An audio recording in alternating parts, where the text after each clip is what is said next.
ഒരു വർഷം America issue ചെയ്യുന്ന H1B വിസകളിൽ ഏകദേശം 71%, 70% മുകളിൽ ഇന്ത്യൻ കമ്പനികളാണ് സ്പോൺസർ ചെയ്യുന്നത്. അതിൽ കൂടുതലും വൻകിട കമ്പനികളായിരിക്കും. അതോടൊപ്പം തന്നെ നാം മനസ്സിലാക്കേണ്ട മറ്റൊരു കാര്യം, വൻകിട കമ്പനികളെ സംബന്ധിച്ച് ഒരുപക്ഷെ ഇത് കുറച്ചുകൂടി അവർക്ക് അഫോർഡബിൾ ആയിട്ടുള്ള ഒരു കാര്യമായിരിക്കും. പക്ഷേ ഒരു സ്മോളർ ആൻഡ് മിഡ് സൈസ്ഡ് കമ്പനികളെ കുറിച്ച് നാം ചിന്തിക്കുമ്പോൾ അവരെ സംബന്ധിച്ചായിരിക്കും ഇത് കൂടുതൽ ബാധിക്കുക. അവരുടെ പ്രവർത്തന ലാഭത്തെ അല്ലെങ്കിൽ അവർക്ക് എക്സിസ്റ്റ് ചെയ്ത് നിൽക്കാനുള്ള ഒരു സാഹചര്യത്തെ പോലും ഇത് ക്വസ്റ്റ്യൻ ചെയ്യപ്പെടാം. അപ്പോൾ തീർച്ചയായിട്ടും ഇന്ത്യൻ കമ്പനികൾ ഇതിൽ നിന്നും മുന്നേറാൻ വേണ്ടി മറ്റ് പല രീതിയിലുള്ള അവരുടെ പ്രവർത്തനത്തിൽ വരുത്തേണ്ട മാറ്റങ്ങളെ കുറിച്ച് ചിന്തിച്ച് തുടങ്ങുന്ന ഒരു സാഹചര്യം ഉണ്ടാകാനുള്ള സാധ്യതയുണ്ട്. ഇപ്പോൾ നമുക്കറിയാം മറ്റു ചില വിസകളുമുണ്ട് അമേരിക്കയിൽ പോയി ജോലി ചെയ്യാനുള്ള പെർമിറ്റ് ഒക്കെ കിട്ടുന്നത്. ഇപ്പോൾ L1 വിസ അതിനൊരു ഉദാഹരണമാണ്. അപ്പോൾ അതിന് ചിലപ്പോൾ ഇത്രയും ഒരു ഫീസ് ഈടാക്കാതെ തന്നെ ആ രീതിയിൽ കൺവേർട്ട് ചെയ്ത് അമേരിക്കയിൽ അവരുടെ എംപ്ലോയീസിനെ എത്തിക്കുന്ന ഒരു സാഹചര്യം അങ്ങനെ സൃഷ്ടിക്കാം. ഈ H1B വിസയുടെ ഒരുപാട് പ്രിവിലേജസ്, ഒരു എംപ്ലോയിയെ സംബന്ധിച്ച് ഒരുപാട് പ്രിവിലേജസ് ഉള്ള ഒരു വിസയാണ്. നമുക്ക് എല്ലാവർക്കും അറിയാം. നമ്മൾ പറഞ്ഞു കേട്ടതുപോലെ തന്നെ 3 വർഷത്തേക്കാണ് ആദ്യം ഇത് അനുവദിക്കുക.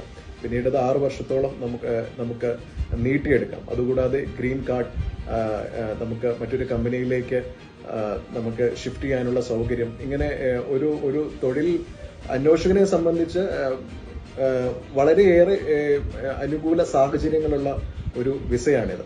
അതുകൊണ്ട് തന്നെയാണ് ഇന്ത്യൻ എംപ്ലോയീസ് ഇവിടെ നിന്ന് അമേരിക്കയിലേക്ക് മാറി അവിടെ തൊഴിൽ ചെയ്യാൻ ഇഷ്ടപ്പെടുന്ന ഒരു സമൂഹത്തെ സംബന്ധിച്ച് H1 വിസ ഒരു കൗണ്ട് ഏകദേശം ഞാൻ പറഞ്ഞതുപോലെ ഒരു 70,000-ഓളം അടുത്താണെങ്കിൽ പോലും വിസ അത്ര ആകർഷണീയമുള്ളതായി നിലനിൽക്കുന്നത് അതുകൊണ്ട് തന്നെയാണ്.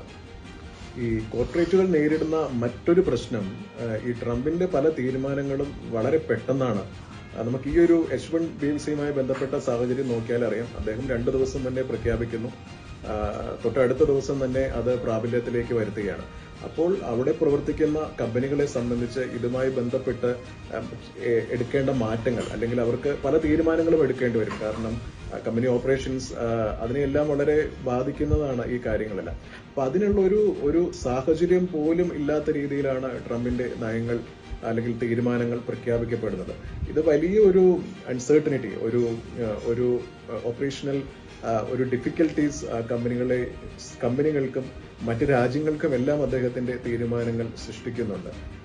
അമേരിക്കയെ സംബന്ധിച്ച് ഞാൻ ആദ്യം പറഞ്ഞതുപോലെ അവർക്ക് പല ലക്ഷ്യങ്ങളും ഇതിന്റെ പിന്നിലുണ്ടാകാം, പ്രത്യേകിച്ച് കുടിയേറ്റവുമായി ബന്ധപ്പെട്ട്. പക്ഷേ മറ്റ് രാജ്യങ്ങൾ, കമ്പനികൾ അല്ലെങ്കിൽ മറ്റ് രാജ്യങ്ങളിൽ നിന്ന് അവിടെ എത്തുന്ന ഇൻഡിവിജ്വൽസ്, ഇവരെല്ലാം സംബന്ധിച്ച് അമേരിക്ക ഇന്ന് ഉയർത്തുന്ന വെല്ലുവിളി വളരെ വലുതാണ്.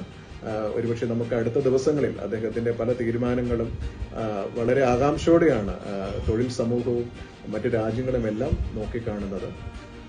ട്രംപ് ഭരണകൂടം അമേരിക്കയിൽ അധികാരം ഏറ്റെടുത്ത ശേഷം നടത്തിയിട്ടുള്ള പല തീരുമാനങ്ങളും പ്രത്യേകിച്ച് ഇന്ത്യൻ കോർപ്പറേറ്റുകളെ വലിയ രീതിയിൽ പ്രശ്നങ്ങൾ സൃഷ്ടിച്ചിട്ടുള്ള ഒന്നാണ്. നമ്മൾ നോക്കുമ്പോൾ നമുക്ക് കാണുവാൻ സാധിക്കും US ഹയർ ആക്ട് 2025 അത് ഇന്ത്യൻ IT കമ്പനികളെ സംബന്ധിച്ച് വലിയ പ്രശ്നങ്ങളാണ് സൃഷ്ടിച്ചിട്ടുള്ളത്.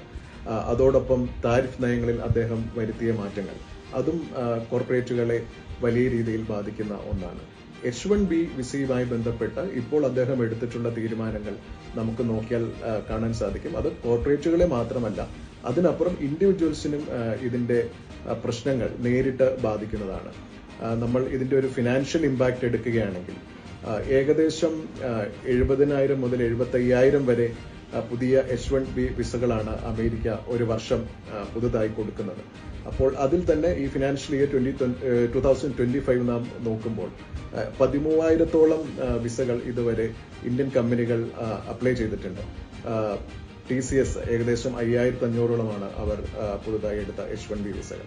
ഏകദേശം 2,000-ഓളമാണ് ഇൻഫോസിസിന്റെ കണക്ക്. അപ്പോൾ തന്നെ $1,500 മുതൽ ഏകദേശം 6,000-ഓളം $US ചിലവുണ്ടായിരുന്ന ഒരു H1 വിസ എടുക്കാൻ ചെലവുണ്ടായിരുന്നതിൽ നിന്നും $100,000 ഇത് മാറ്റപ്പെട്ടിട്ടുള്ളത്.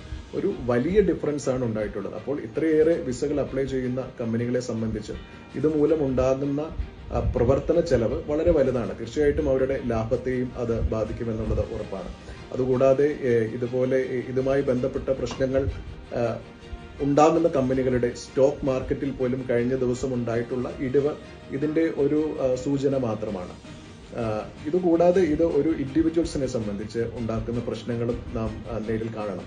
കാരണം ഇന്ത്യയിൽ നല്ല രീതിയിൽ പഠിച്ച് പുറത്തിറങ്ങുന്ന ഒരാൾ, അല്ലെങ്കിൽ അമേരിക്കയിൽ പഠിച്ചിറങ്ങുന്ന ഒരു ഇന്ത്യൻ വംശജനായിട്ടുള്ള ആൾ, അവർക്കെല്ലാവർക്കും അമേരിക്കൻ ഡ്രീംസ് കുറേ ആളുകൾക്കുണ്ടാവും. നമുക്ക് അവിടെ പോയി ജോലി ചെയ്ത് അവിടെ നമ്മൾക്ക് ജീവിക്കുന്നതിനുള്ള ആഗ്രഹങ്ങളുണ്ടാവും.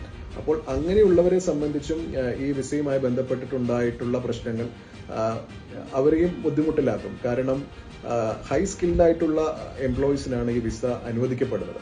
അപ്പൊ ഇത്രയേറെ ഈ ഒരു വിസയ്ക്ക് ഒരു ഫീസ് ഈടാക്കുന്നതോടുകൂടി ഒരുപക്ഷെ കമ്പനികൾ ഇതുമായി ബന്ധപ്പെട്ട് പുറത്തേക്ക് വിടുന്ന ആളുകളുടെ എണ്ണം കുറയാം. അപ്പോൾ അത് ഈ പറയുന്ന പുതുതായി ഇതിന് അപ്ലൈ ചെയ്യാൻ അല്ലെങ്കിൽ അവിടെ പോകാൻ ആഗ്രഹിക്കുന്ന ആളുകളുടെ എണ്ണത്തിലും അതനുസരിച്ചിട്ടുള്ള കുറവുണ്ടാക്കും എന്നത് ഒരു യാഥാർത്ഥ്യമാണ്. ഇതെല്ലാം സൂചിപ്പിക്കുന്നത്, മറ്റൊരു രീതിയിൽ ഇതെല്ലാം സൂചിപ്പിക്കുന്നത് അമേരിക്കൻ ഇമിഗ്രേഷൻ നയങ്ങളുമായി ബന്ധപ്പെട്ടുണ്ടാകുന്ന ചില മാറ്റങ്ങളാണ്. അവർ കുടിയേറ്റത്തെ നിരുത്സാഹപ്പെടുത്തുകയും അതോടൊപ്പം തന്നെ തദ്ദേശീയർക്ക് തൊഴിൽ ലഭ്യമാകണമെന്നുള്ള ഒരു പൊതുബോധത്തിനൊപ്പം നിൽക്കുകയും ചെയ്യുന്ന ഒരു പ്രവണതയാണ് ട്രംപ് ഭരണകൂടം വന്നതിന് ശേഷം ഇത് സൂചിപ്പിക്കുന്നത്. Subscribe to One India and never miss an update.